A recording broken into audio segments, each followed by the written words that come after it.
Hi there, people. Sorry for the delay. So, got a few technical issues in the background, but we seem to have resolved it now. So, yeah, as I said, this is the second part of a chat that that I have arranged to have with Graham the bicycle lover. We're going to be chatting about all things to do with Graham as before, just carrying on. So I'm going to bring in the one, the only Graham Foot, the bicycle lover of Smokestone Bikes. Hello, Graham. How you doing? You all right, mate? Good evening. Yeah, good. Yeah, good. So yeah, we've had a few technical issues. You good? But yeah, we're getting there. So yeah, really just thought I'd bring you back onto the channel. I know we've obviously been speaking in the background as we do day in, day out and whatever, just to basically carry on from where we left off last time. And also just to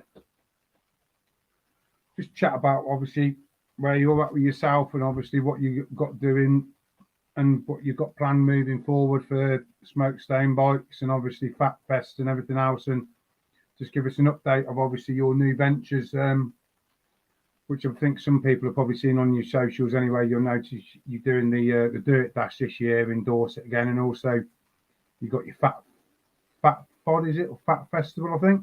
Yeah, for quite a long time now, since I've had a fat bike, we've sort of done. There's an event called the Global Fat Bike Day in December, usually December the 5th, 4th, or something like that, which happens all over the world every year.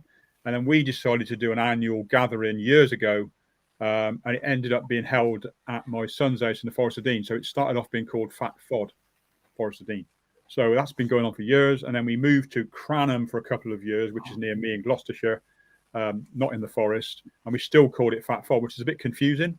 So for this year, we've decided to not only extend it to 3 days from which started as 1 and then ended up as 2 and 3. So it's now 3 days, and we're calling it Fat Fest. So it can basically be anywhere. So in the future, we could go anywhere. That was the idea. And it's a sort of a festival for fat bikers. And this year we're going to have a bike jumble on the one day. It's open to anybody. We have various rides going on. People camp out and eat lots of food, have a laugh. It's more of a weekend of socialising really, with fat bikes involved. So yeah, it's good. So that's what's coming up in June. I forget the date exactly. I should know the date, but yeah. So what's going to be sort of? I mean, obviously, I know you said like it's going to be like sort of bike jumbo and stuff like that. I mean, can people just turn up on the day, or is it pre-booked tickets, or was it both? Or it's pre-booked tickets. Basically, obviously, like every other event, you want to know who's coming, so you know who to cater for. We're going to book a shower or two. We've got enough toilets, things like that. So at the moment, it's quite low. As always, everyone will do it at the last minute because people like to watch the weather. And of course, this year it's tight with money. So, yeah. But, we've got quite a few people coming already. So we've got enough. So it's looking good. Quite a few people want to come and help out as well. So there'll be 2 ride each day, or various rides each day, actually. Well, I'm hopefully going to try and get down there myself. I don't know whether I'll be riding. I mean, I might be riding an exercise bike in the corner of the field, but that's probably about as far as it's going to go, really. Yeah. It should be good. Families are welcome. You can turn up on the day. There's nothing to stop you turning up on the day. We don't mind. It's just nice to get the people who are looking to stay for the weekend, just to get them pre-booked. And I'm sort of at a cut-off point at the end of this month, but I'm going to have to probably roll over a bit. So is there an entry fee on the day that people can pay to obviously get in, or? If you're going to stay for a day and a night, if you know what I mean, it's 30 quid. Okay. And then if you're doing the whole 3 days, it's 50. That includes your camp spot and obviously the hire of equipment, stuff like that. So, but is there an initial fee for like if you're not riding or anything like that to get in, like an admission fee, or is it still the same thing? No, if you're not riding, you just come on in. Okay. No, we do food.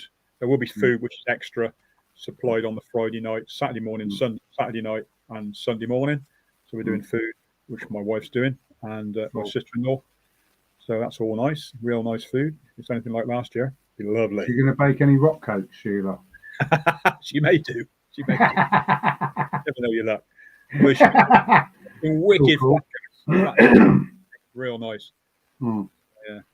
So sorry, so moving on from obviously what you said about Fat Fest, I believe it's called. So obviously, what's going on with this fat biking event? Because I know this is obviously sort of like this is. I think this is going to be your sort of. This is going to be the ultimate test of time, I think, for yourself. I think from obviously watching what you've documented so far, and obviously seeing some of the other sort of footage from other YouTubers, what they put online about this fat biking event. I mean, end of winter sort of riding in Norway and Arctic conditions really isn't my idea of fun, but I can see it's other people's, which is probably the emphasis of what you're doing it. I mean, I'm not that I'm. I mean, unfortunately, this year I haven't even been a fair weather rider. You know what I mean? Because I haven't been able to get out and ride. But I'm not one of these people who just sort of like pulls the bike out of the shed in the summer and just blows the cobwebs off it, blows the tyres up, and then rides from sort of like, I don't know, say from like June till probably the end of sort of like September, October time, and then stick it back in the shed and just get fat again and then do fuck all. You know what I mean? In between. So, you know, but yeah, I mean, if you just want to sort of give us an introduction to what that is, and obviously what it actually is as a sort of event and stuff like that, really. So, fat biking is a ride in Norway put on voluntarily. I think it's Nina who organises it. I haven't actually I haven't spoke to him yet, but hope to soon. It's been going for a few years now. Obviously, COVID came along and it became a virtual fat biking, so you could do it anywhere. But I've always wanted to do, ever since I've come across fat bikes, I've always wanted to do something like this. Obviously, the Iditarod is where fat biking all started in Alaska. That's what kicked things off, and that's a pretty crazy, serious event. If you're going to do that, you really do need to be committed. But fat biking is like an intro. It's actually a qualifier. So if you do that and then some other ones as well, you get to qualify for the Iditarod. But it's I mean, I've skied in Norway, and I've been in Norway when it's flipping cold. It was minus 40, 41 when we went skiing, and all the ski lifts froze up and all the rest of it. So, but at the moment with the weather, you just don't. I've spoke to people who've done it before, and they said they've had slush one year and then freezing the next. So you've got to be able to cater for everything. The format is one circuit of either 50, 100 or 150, and you go out in a big loop, you pass the 50 checkpoint, you carry on for another 50, and then you come back to the checkpoint, and then you do the last 50. So you can stop at that checkpoint either at 50 or 100, or you can carry on to the finish. And you still qualify for a finisher's medal. They don't want you to stop in between, and the idea is it to be virtually non-stop for a maximum of 32 hours. Obviously, you can stop at these checkpoints and rest for a little while, but then you carry on to the next bit. You can camp out if you let them know exactly where you are. As far as I need to find out a bit more about this. If you want to camp out or you are stuck, something happens and you're 25k out and you can't move, then you have to have kit with you to be able to cope. So I went out and bought a rather plush sleeping bag. I've seen it. It's almost like I don't know. It's almost looks like to me like it's like you look like the Michelin Man in it. Yeah, it's like a cocoon. It was developed by a guy who did I think he walked to the North Pole, and it was developed for them. It's called the what's it called? Thermarest Polar something or other. So yeah, it goes down to minus 30, so should be all right. Like if we have to use it, but anyway, yeah, I'm doing it with a guy as well who's ex-army. He's been in the cold, used to camp and all that stuff. So yeah, that's basically it. And yeah, I know what sort of kit to take. I've got a lot of it already. I have ridden in Switzerland in the cold at minus 28, and that was fine. So I'm sort of fine. You make it sound like, oh yeah, it was fine. Jesus, look, just have a leisurely ride out at minus 28. Well, you know, I mean, people ski in these temperatures. They don't, you know, people go out. Oh yeah, but yeah, I get that, but I can't. I get people go skiing. I mean, me personally, I wouldn't go to anywhere holiday in the cold. It's just like not me. It's like you go on holiday, you go somewhere on holiday to hot. You know what I mean? It's like I know that all this we Brits we moan about when it gets like -3 or -4, -5. You know what I mean? And I mean, with the job that I do, as you know, like the job that I do looking for the homeless, you know, I've been out in like -7 looking for people, like, and that was cold enough. I mean, at like 4 or 5 o'clock in the morning, and that was just like yeah, that was pretty horrendous. Was like the wind chill, you know. I mean, never mind doing it for pleasure, but and you're probably not dressed like we would be. yeah. So, with the right kit, you can cope. You just got to be sensible, you know. Definitely. Sounds like you've got a bit of training to do then. I mean, I suppose obviously other things as well. I suppose really you're going to obviously have not just have added weight to your bike, but you're also going to obviously have added weight to your body as well, for obviously the amount of clothing you got to wear. You know what I mean? And I mean, there's clothing and clothing. You just got to be like, if you look at the skiers and the people that do a lot of this stuff, don't wear big, don't want it too baggy. It needs to be reasonably close fitting, so you don't have these voids, and then you get a load of water inside. And then once you're inside, if all your clothing inside gets wet, then you're in trouble. So you've got to monitor your heat all the time. That's the important thing, especially doing that sort of stuff. So, but anyone will know if you go out in a top and you get real hot and sweaty, and then you stop and have a chat, all of a sudden you're cold because all your kit's wet. Especially in a rain jacket, it's terrible. I went out today and I just wore like a stretchy showerproof top. It was all close fitting, and I did get sweaty, but it just evaporated away. So yeah, there's lots of things you can do to cope with it. But the best thing you can do is to pick brains. Find out who's done it before or done something similar, and just ask them, and they'll tell you. There's loads of people out there that have done stuff. Even the best in the world who've done it will quite happily answer your messages, because there's not that many people that do this stuff on bikes. So they're all quite happy to share information.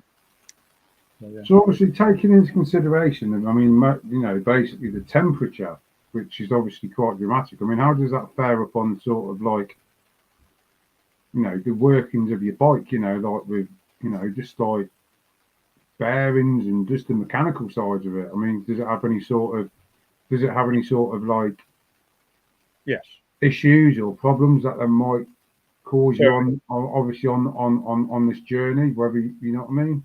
Yeah, for instance, we're all run tubeless these days. Tubeless sealant freezes, so you need to have the right sealant, because there's certain sealants that won't. They'll go down to lower temperatures, and there's little things you can do, which I have to learn about. I don't really know about that yet, because I must admit, when we went to Switzerland, I was saying we went at -28.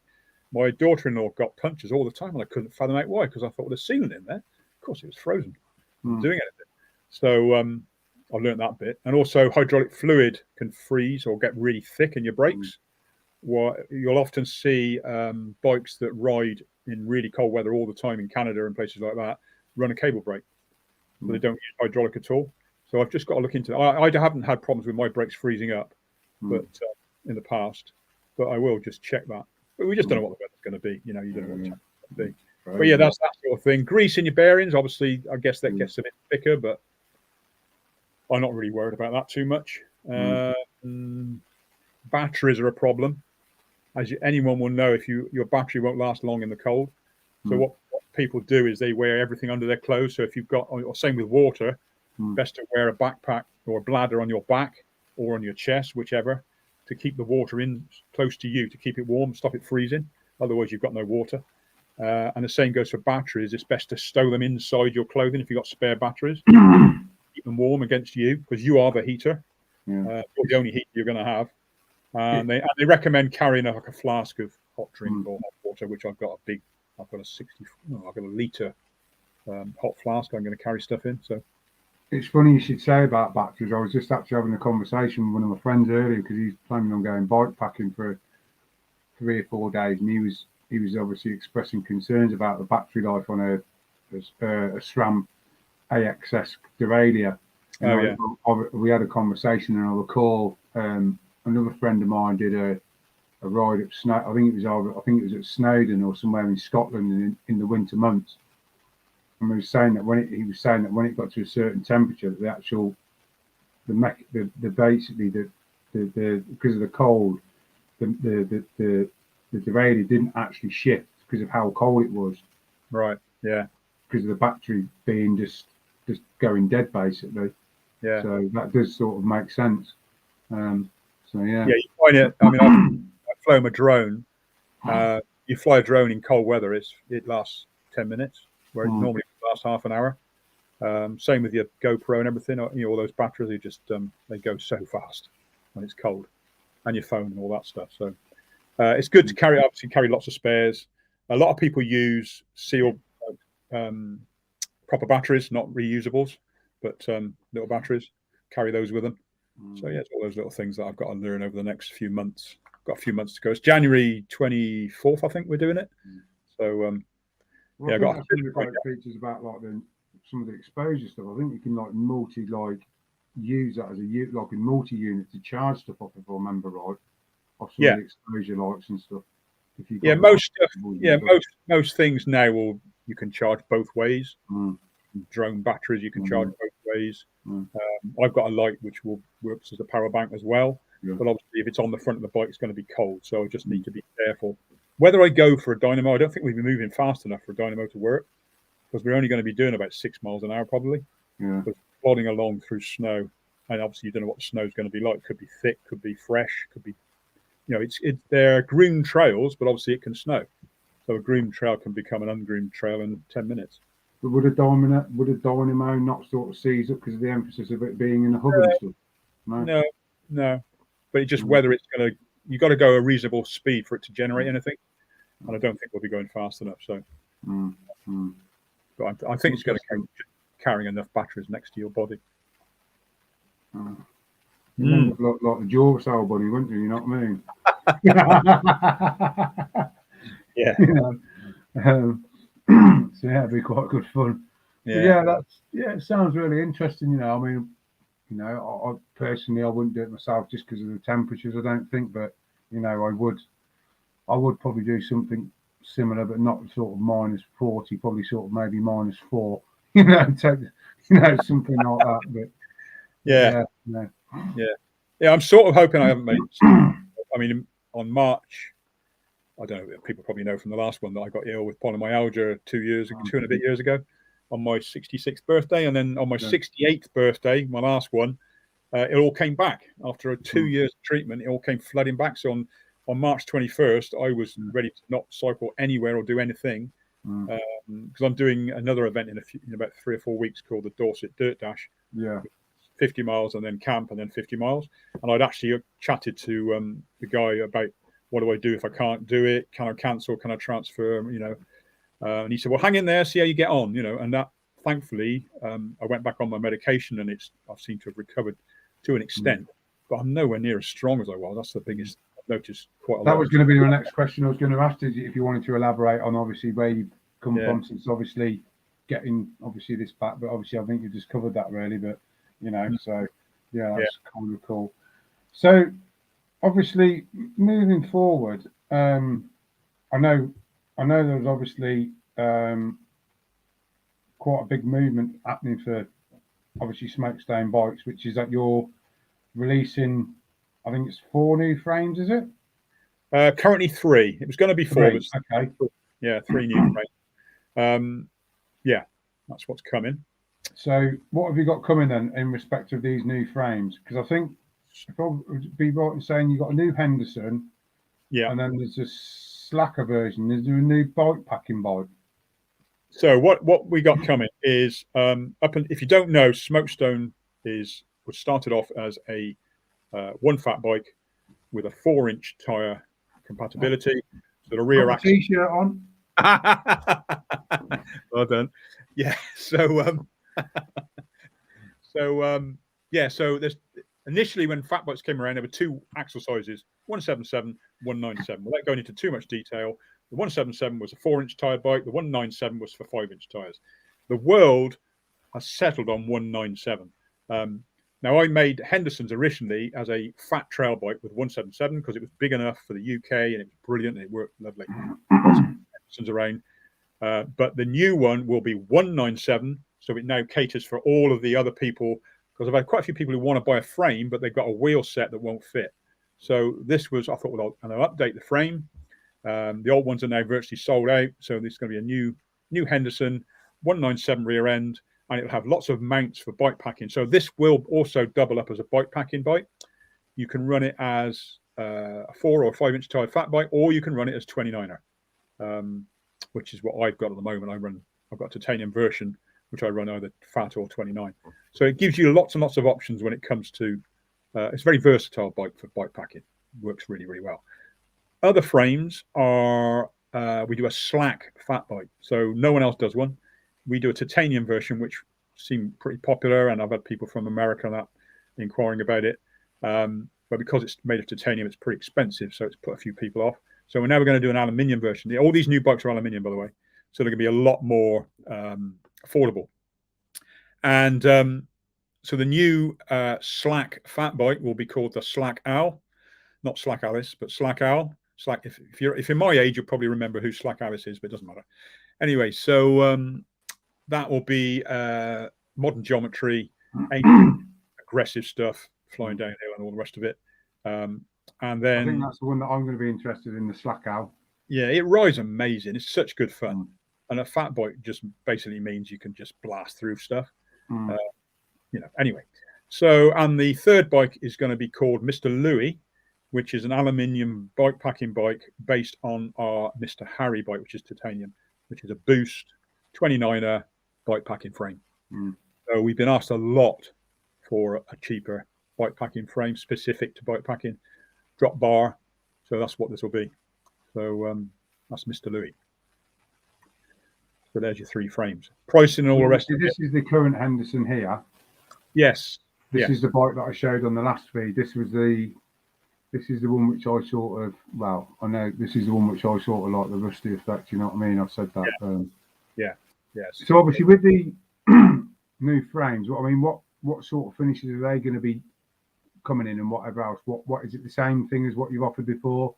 With like, obviously you can offer paint jobs, etc., or is there a certain way that the frames are going to be coming and everything else, or whatever? What's going to be sort of like? So say for example, I ordered a frame from you, what would I be getting if I just wanted a frame? What would I get in that money once I handed it over? What would be my frame package? What would be in the past, all frames were raw, straight from the welders. They came to us in big boxes, big whatever, and then we painted them to whatever people wanted. Going forward, to make life a lot easier, their frames will be coming in finished in a raw state, but they'll be treated, so they'll be corrosion resistant. They'll also have a head badge. So basically, they'll come in and a spare axle. They'll come in completely finished in a box, so you can click the buy button and you'll get a frame sent out to you, finished, ready to use in a box. But you will also have the option of having it custom painted if you want. Majority of the frames we've sold, part of the appeal has been the fact that it's completely custom painted and unique to you. So there's loads of frames out there that are all different. So some people like that. Obviously, some people are a bit more price conscious, so not that bothered about the looks. They just want the bike, just want the frame. So you've got those 2 options. Pricing, we don't know yet. I'm still waiting from the factory. I'm still doing drawings backwards and forwards. It's quite a slow process. They're a good factory, but they are slow. So I'm just waiting on a confirmed drawing now. We've had to go back 2 and 3. So obviously, based on that, where are we going to be purchasing these bikes from? Is it going to be direct from Smokestone, or is it going to be from obviously your shop Slam 69, or both? Everything going forward will be for these frames will be through Slam 69. Okay. Right. Everything will be there. You can just click a button and buy it. Custom stuff will come to me because the shop doesn't. We try to keep anything complicated away from the shop. Keep it simple for them to run. Any custom stuff I'll take care of. If it's titanium, we're still going to do titanium frames because they're still popular. A lot of people will buy the alloy one and then they'll step up to a Thai one once they know they've got a fat bike for life. So yeah, I'll be taking care of that, and I'll also be taking care of the custom paint. Sounds interesting. Well, I know I've been sort of toying for a while with getting a fat bike, but curious. You're fat curious. Yeah, I know. Yeah, I'm definitely intrigued with what the sounds of this Slack Owl sounds like. I think that's going to be probably where I'm going to go. Not. I know you like the long. I think I will be buying one. I think we have spoke about this quite in depth. So yeah. So obviously talking about the bikes, I mean, it sounds like you got quite a busy sort of. Well, I don't know. Yeah, I'm supposed to say a few months. I'd probably say a few years by the sounds of it. Year at least. Yeah, I mean they're buying frames. The frames are coming from a Chinese factory, which is a lot of companies use it. So it's got a good reputation, but it is a time-consuming thing. And obviously, when it comes over, it comes in a container and it comes on a ship, so that can take 60 days or so. So I'd love to make them in this country. I really hate importing stuff. We have made frames in the past, many moons ago, and I still keep looking around. But trouble is, at my age, do I really want to invest in a factory and all the rest of it? So it's tricky. It's just too expensive as well. Manufacturing in this country is too expensive. It is. I mean, you know what I mean? Yeah, we did it before, as I mentioned in the last video. We did it in a chicken shed in Malvern, 3 of us, and it wasn't that bad because obviously they had already had the engineering kit to manufacture things, so we just needed a welder to weld it. But it is quite a long process, you know, to find the right welders, to find all the rest of it. So, I mean, just touching on sort of like, you know, I mean, I know that, I mean, obviously, I know some of the guys from Kotick. I know they did a lot of their sort of bikes with getting outsourced from Taiwan, I think, or China, something like that. And that I remember a couple of years ago, they had all their sort of welding. They had all their bikes now built in the UK, so they're like a fully UK built sort of bike brand. And I know the prices went dramatically up from obviously, just from the manufacturing, you know, from being manufactured in this country to obviously, you know, to what there was in China. You know, the only way you can compete is if there's hardly anybody makes aluminium frames in this country. The only way you can really compete is to make aluminium frames yourself, sell them direct. Is the only way you'll compete. Then you can be affordable. That's what we did last time. But it does take a bit of time, and you have to have things like heat treatment and all the rest of it. So it's quite a complicated system. Most people go down the steel route. Kotick, I think. Well, that's it exactly. You know, two British bike brands that I can name both now that, like, you know, Kotick, 853 Reynolds, and Starling. They're like, they're both steel, you know, and they both do stuff in this country, like, you know what I mean, you know.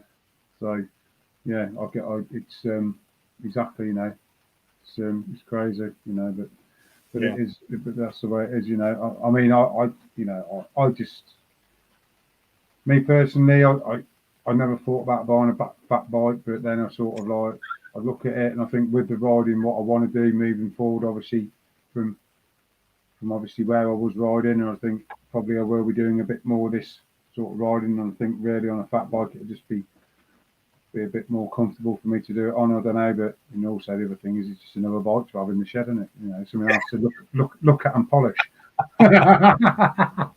It's great to go. Yeah, it's great to go. Yes. If you want to have anyone notice you ride a fat bike. The main emphasis of me running one is really just because of obviously as I've discussed in the last video, and obviously I've said on some sort of my past sort of videos, you know, my main emphasis is that I want to sort of change my riding and stuff like that. Even though the bike which I've got coming at the moment is absolutely incredible, you know, I can't fault it, it's flawless.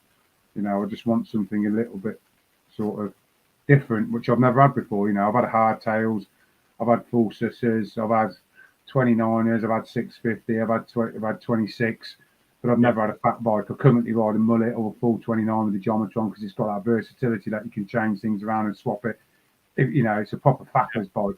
You know, really, if you want to just mess around with it, and it's brilliant. But I just thought to myself, and I mean, I know since I've known you, you've been sort of like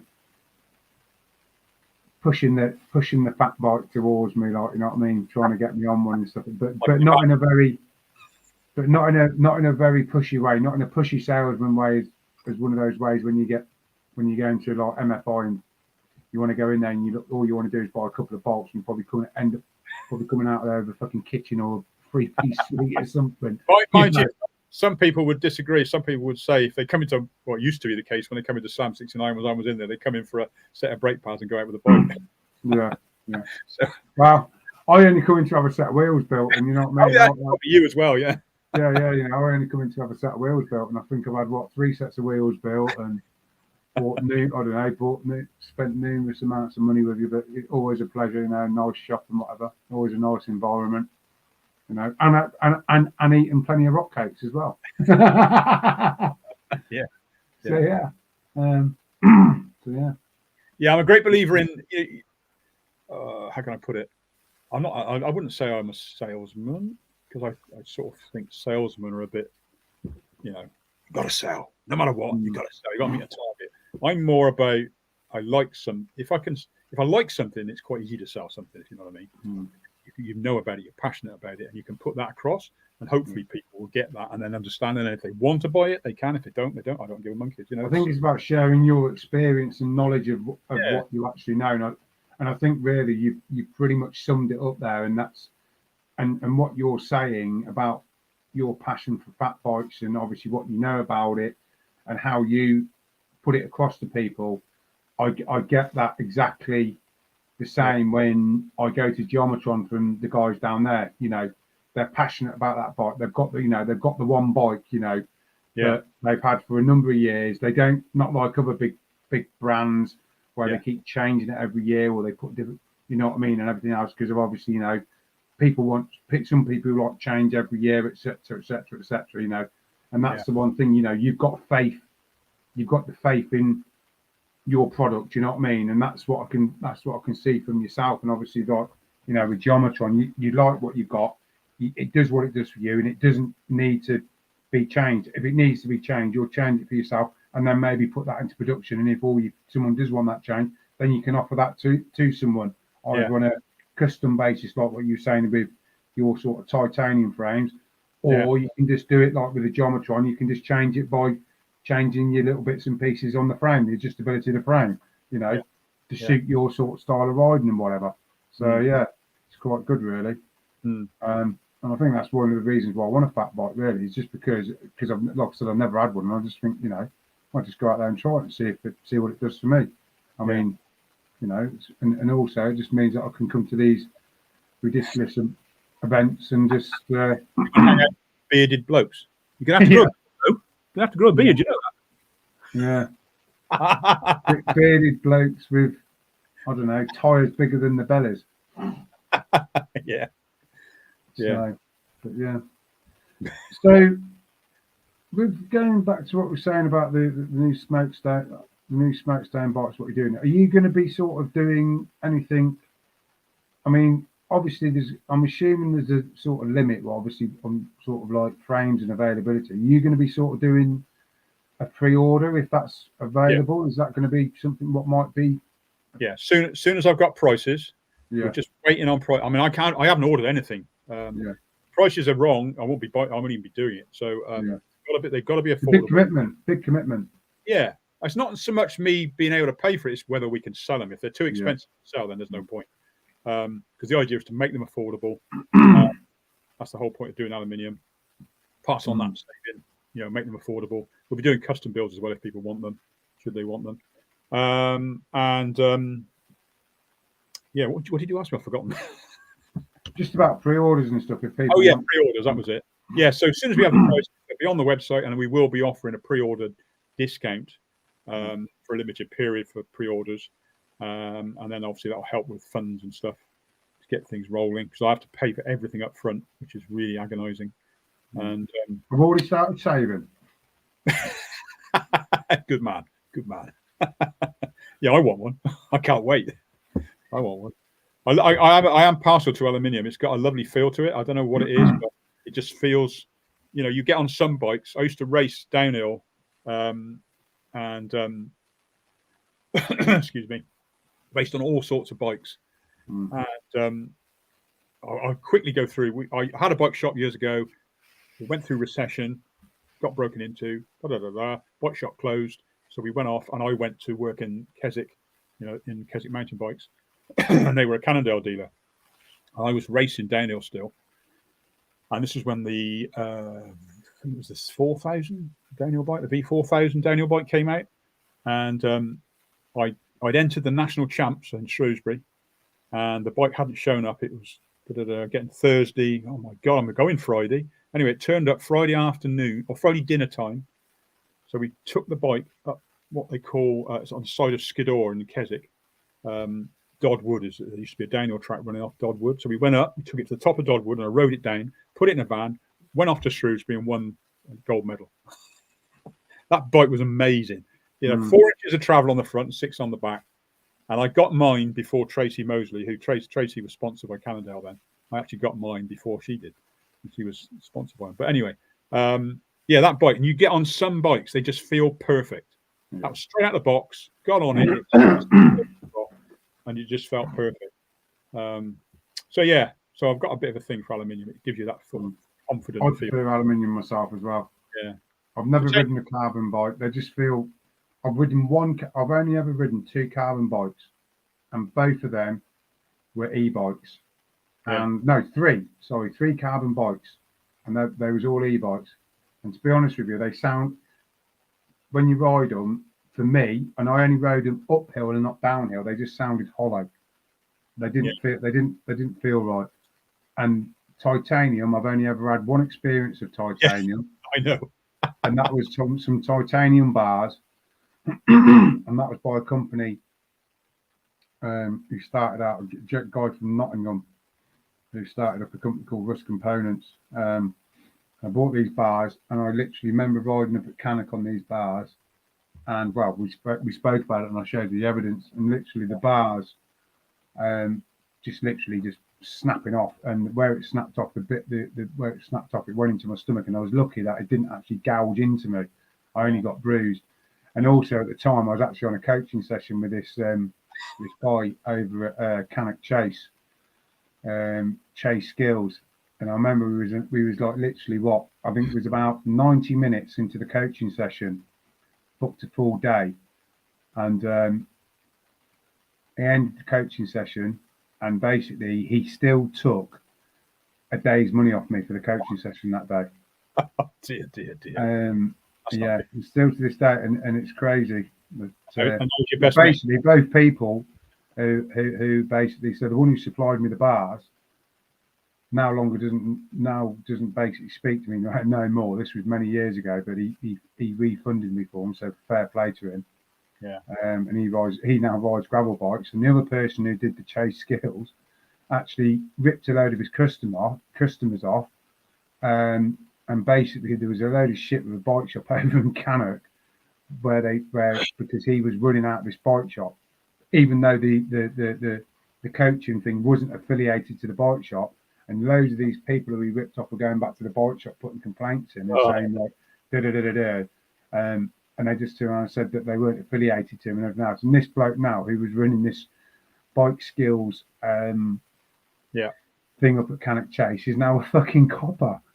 I actually seen him, believe it or not, when we had the Commonwealth Games on last year. We had the cycling come through the village where we're living. It obviously went through Warwick, and we was actually stood up in Warwick, me and Amanda, my missus, and this bloke come up to me, and he's all like, "Hello, Darryl," and I looked at him, and he took his glasses off, and and I thought to me, I'm all like, "You've got a nerve speaking to me, haven't you?" And he's all like, "What?" And I'm just thought, something. I'm not even going to bother saying anything to him. I'm not even going to bother embarrassing myself at the end of the day. Because, but yeah. So yeah, that was it. He went from being robbing people's money to basically qualified, I suppose.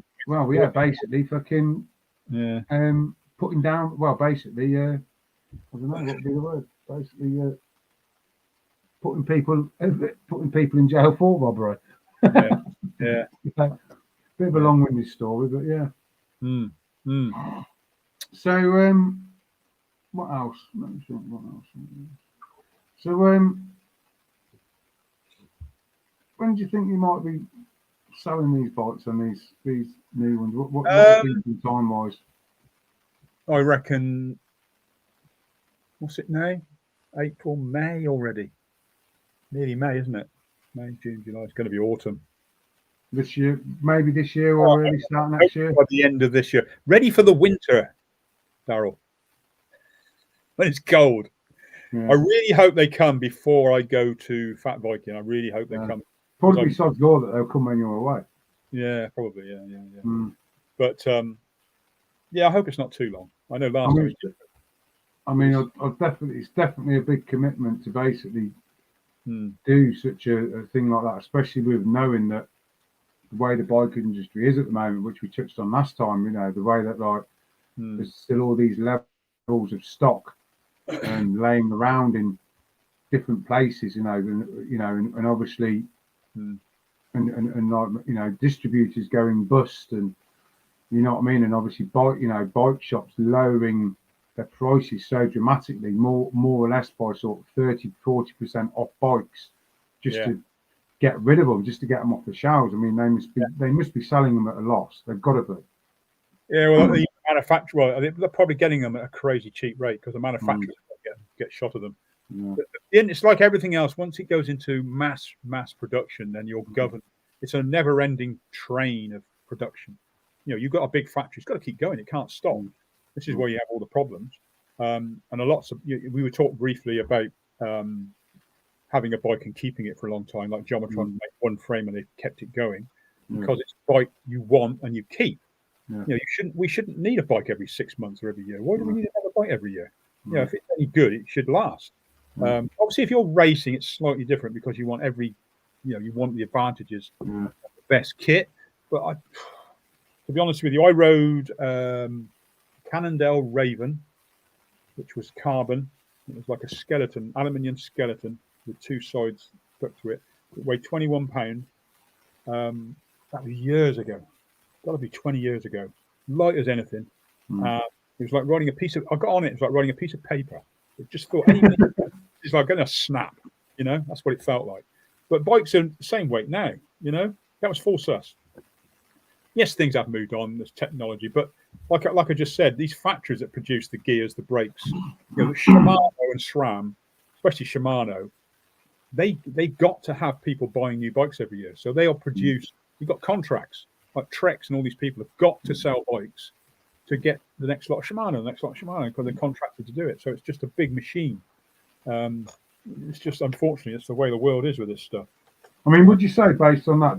Would you say that it's the bigger brands that are making the bike industry the way it is at the moment because of this crash, or not? Or was that a difficult question to answer? Yeah, it is. Yeah, because they have to forward order. You know, you would not believe when you go into manufacturing. Hang on, I've got a little person wants to come up. When you hello, Got the dog. Start the show. So they definitely call the shots. It's like everything, like supermarkets. You know, when everything. Once it gets big, it's a machine and it needs feeding. So it's got to keep going. And obviously, they are ordering well in advance. When you get to manufacturing, you can buy OE, original equipment, and it's way ahead. It's 2-3 years ahead. You know, a lot of it because development's going on all the time. You'll see the boys racing on kit for next year. You know, they're all got this stuff covered up for next year. So we're all proving equipment. I think Nino Schurter, who's cross-country megastar, rides SRAM stuff. He's been riding what's just come out now for probably 2 years, developing it. So yeah, it's a big machine that needs feeding. Yeah, which is a bit of a shame, really. That's the story of the world, though. I mean, it is a buyer's market out there at the moment for buying parts. I mean, I've got a friend of mine who, just touching about, what you're saying about SRAM. He's been wanting to buy an XXO1 cassette, like the gold one, the fancy one. And, the price range basically of what that is from what people, when that first came out, it was like, the price of it was just horrendous. And I even looked myself to see if I could see what sort of prices I could get, see what prices it was. And basically the price range on them from on that cassette from one shop to another, I think he said the cheapest was £300, and then the most expensive for the same cassette in one shop was £453. And so all the shops have obviously got it cheaper, got no stock, and then all the shops that have got it more expensive have still got it. Yeah. I suppose with those, I suppose really with those shops that are selling it for that price, they're just like a small independent shop where it's like probably the bigger places are selling it that much more discounted. Yeah, it depends where they're sourcing it from as well. Some of the bigger like a chain shop with power, and they'll be going. I can buy OE, I can buy it cheap, but it's a commitment, and then I'm just not really prepared to shell out that sort of money to do it. So I do see the prices of stuff in bulk, direct. Comes unboxed, big boxes, but you have to shell out quite a lot of money. So if you're a big company, you can do that. The big, I mean, don't think Chain Reaction even still going anymore? I don't know. Yeah. But, They bought out Wiggle, didn't they? Chain yeah. Reaction. No, Wiggle bought them. Yeah. But vice versa. yeah, so Wiggle is it now really. But they're the same. You know, they used to buy OE stock or look around for cheap stock from manufacturers, and then they just pass it on. Good for the consumer, terrible for retail, because retail's got to make a profit. Retail employs people, and anyway, you'll start me off now on another. Well, look at Halford. You know, you look at Halford. You know, I mean, when we had lockdown, you know, I mean, I know I've got a friend and his missus is like, she's like the area manager, not for the sort of, not for retail. She does all like the Halford's garages, and she was saying that in COVID, they're basically their percentage margin was something like their percentage of what they was making was something like 800% interest, like of what they made on what they're selling through COVID and through lockdown and everything else, like just on bikes and stuff. And I mean, the quality and workmanship of their bikes are just an absolute shower of shit. You know what I mean? I mean, they literally ruined two really good brands. I mean, I remember years ago when I was a kid, you know, Carrera was a really sought after brand, you know. I remember there was a bike shop in Warwick near where I lived. And they like they used to sell like, I remember seeing the shop window, like, and it was like Klein, Callendale, what was the other one? Carrera, and then I think it was Giant as well. And, you know, they was like, you know, they're big brands, you know. And you look at like Klein, they made some fantastic bikes, you know, back in the day. And Callendale and, you know, Callendale and Giant still do, you know, and they bought Boardman out. And then obviously now they bought out Treads and whatever. I mean, I bought stuff from Treads years ago, even before, you know, me and you met, and, you know, they had a really good sort of service. Whereas now, like, you order something and you end up waiting so long for it, or they've not got it in stock and they say they have, and they just don't really give a flying, you know. It's terrible, really. But that's the way that's retail, isn't it, really? And that's the way the economy works and whatever else, I suppose. But I mean, Halford feeds a market, you know, the mass market. They sell more. They sell more bikes than anybody. Yeah. You know, Carreras are everywhere, absolutely everywhere. They meet, you know, all the wheelie kids are riding on Carreras. You know, all the kids come out of school, they get a Carrera.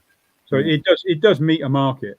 Yeah, definitely. Oh, I'm not in disagreement with you. I'm not in disagreement with you on that completely. I completely get it, but I think they you know, Carrera, what a brand it was years ago to what it is now.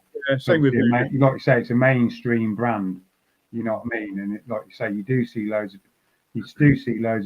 people riding them around. You know what I mean? And, and they were affordable, like you say. Yeah, Voodoo is another one. I used to work for Voodoo for a while when it was Joe Moe started Kona and then carried on and started Voodoo, and it was quite a high-end bespoke brand, custom builds. I was working for them for a while, but then that's got shuffled around and bought out by various people, and now it's Halford's. I think it's still Halford's brand, but that sort of trickled down the scale a bit. But it's still out there, you know. They still sell stuff. Well, I haven't seen much of it. No. Yeah, and Kona sort of comes and goes as that's a good brand that slightly gets spoilt in the UK.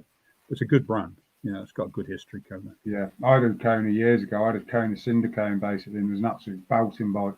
Yeah.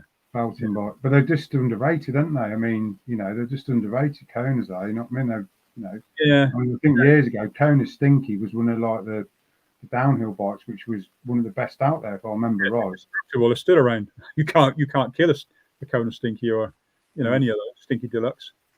It's bomb-proof things. I mean, I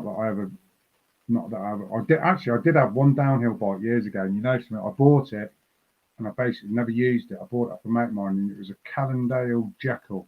I think it was it was a massive thing. It just weighed a ton. I remember it had Mazzocchi bombers on it, 200mm bombers on it, I think it had, and a coil on the back of it. Bought it off a tattooist, actually. Right. Yeah. Spent a bit of money on it. Didn't use it. Sold it, and then the guy I sold it to ended up leaving it in his back garden. It just rusted away. Dear. Absolutely fantastic bike. Yeah. Just really heavy though. Really, that was a 26-inch wheel. So yeah. But, real good bike. But yeah. So I suppose really, I think we've touched on everything this evening with obviously what's happening with Smokestone and obviously what's going on with yourself and your personal development, what your plans are for the rest of the year and everything else. I mean, is there any other information or anything else you'd like to share with us at all, or we got anything else planned or whatever, other than what you discussed? Nothing else planned at the moment. The main thing is just me coping with medication and weaning myself off, and hoping that I'm okay come January. I'll know, in a few weeks' time when I do this Dorset Dirt Dash. That's a great event. That's a great event. If you're not into bike packing, when you want to have a little play, a little dabble, you need to get and enter it. It's so laid back. Charlie Hobbs, who runs it with I forget his name now. Anyway, he runs it, and his ethos is it is not a race. Do not try and treat this as a race. It's not a race. It's a laugh. It's a pub crawl. It's you've got 50 miles. You've got all day to get to a campsite. Chill out in the campsite, all the food's laid on. Next day, the first day's hilly. Just be warned, it is hilly. You go all along the coast from Swanage, all along, and then turn inland, up to the campsite, and then on the way back, it's flat. Second day is flat. It's a cruise into Swanage. You go past Old Harry's Rock, if you know that area. And then cruise down into Swanage, and it starts and finishes at a pub. At the Red Lion. What more do you need? So it's a really, really good laid-back event, one of the best. So I make a point of doing it. That's it. Get your energy for the ride. Get your energy to ride out, and then get pissed to fucking go home and have a hangover the next day. Yeah, I mean, I don't know if I mentioned before. When I did it last year. I'm not a drinker. I don't drink. I used to. I don't drink. So there's several pubs on the way, which we just stopped and got water and perhaps had a sandwich or something. And then just before we were going up the campsite at the end of day one, I thought, where's everybody pulling in? Oh, they're all pulled into this pub. So in we go. I park the bike against the fence, walk across this green towards the pub, and then I get someone shouts to me, Mike Hodges shouts over to me, "Oh, Graham, got a pint for you." There's 2 pints sat on the table. So I had those on a very empty stomach, and then went to get up to go back to get the bike and nearly fell over. I was pissed as. And then proceeded to have to ride to the campsite then, and what I didn't know was it was straight uphill. Right. But you do get quite a boost of energy from 2 pints, plenty of carbs. Yeah. Just about lasted. I fizzled out in the campsite, got some food down my neck and fell asleep. But great event. It's a good way to end a 100-mile ride, though, isn't it? Yeah, great event. Thoroughly recommend it. So, right, I think that's pretty much it. I mean, I don't know whether you want to come back on the channel at any point again soon. But you're always welcome to come back. Yeah, catch up on stuff, play more things. Have a whatever, or have a rant or whatever. You know what I mean? I'm well up for a rant. Yeah, try and put the world to right. Might go off top slightly. Maybe do something a bit more on a regular basis. You know what I mean? Obviously, I understand you've got things going on the same as me. Yeah. I mean, obviously, you've got more going on than me. I mean, I haven't got nothing going on. All I've got going on is just basically trying to get my fucking leg better, really. But that's going all right. You got it all to come, haven't you? It's going to come. Yeah. I've still got that one video that I'm yet to share, which you know about, obviously. But I'm still waiting for 2 more subs, and then that's me sharing that video. But I'm going to go out and try and look for an exercise bike this weekend. So Amanda did say she'd buy me an exercise bike. So. Yeah, apparently you've been pedaling. Wow. Ish. I had a little pedal last week. Let's put it that way, and it was very, very emotional. It was very emotional because I never thought I would pedal a bike again. I'll probably spoiled it now. Yeah. No. I'm quite happy to discuss it. As a matter of fact, I'm basically, So if anyone does watch this video, I know that I haven't put it up, and I know I've been sort of teetering on it for a while. And obviously, you've obviously shared what's coming up for you. You know what I mean? Over the next year, you obviously, you growing a big beard and riding through the Arctic and coming back with icicles on your hair and your beard and whatever else, and So last week I basically jumped on an exercise bike for the first time, and first time I've actually been on a bike, even though it's not essentially a bike, an exercise bike, and I did manage to get full revolution. It was really emotional for myself. Didn't actually think I'd be able to achieve it. literally to the point where I got off the bike and started crying. We had tears of happiness and cried all the way home. And then my missus turned around, Amanda said she's going to buy me an exercise bike. So essentially, that's going to be my next video that's coming up. So yeah, just let people know if you get to the end of this video, if you're watching it. But yeah, that's what's coming. But yeah, as I always say, yeah, again, Graham, thanks for coming back on the channel. Really, really appreciate you coming on, having a chat, and obviously letting people know what's going on with yourself and Smokestone Bikes and what's going on moving forward for sort of the next sort of, I don't know, 8 to 12 months. So yeah, ta-ta, Graham. I'll speak to you later, my friend. Okay. Speak to you in the background, but yeah, thank you very much, Graham. So yeah, thank you, Graham. That's brilliant. See you later. Cheers, mate. Good. So yeah, absolute pleasure as always speaking with Graham. So yeah, as I always say, keep an eye out. There's links for Graham's socials in the description below. He's GF the Bicycle Lover on Instagram and Facebook. Smokestonebikes.co.uk on Instagram and Facebook as well, and obviously there's his website. There's his YouTube channel, GrahamFootBicycleLover. Keep an eye out on that, and you'll see all his up-to-date videos, his training videos, and advice on how he trains and all that sort of stuff. So, as I always say, this is the Left Leg Fight Club. Peace and love. Ta-ta for now. Over and out. Enjoy your evening, guys, and I'll see you again soon. Bye-bye. Bye-bye. Ta-ta. Peace and love. Bye.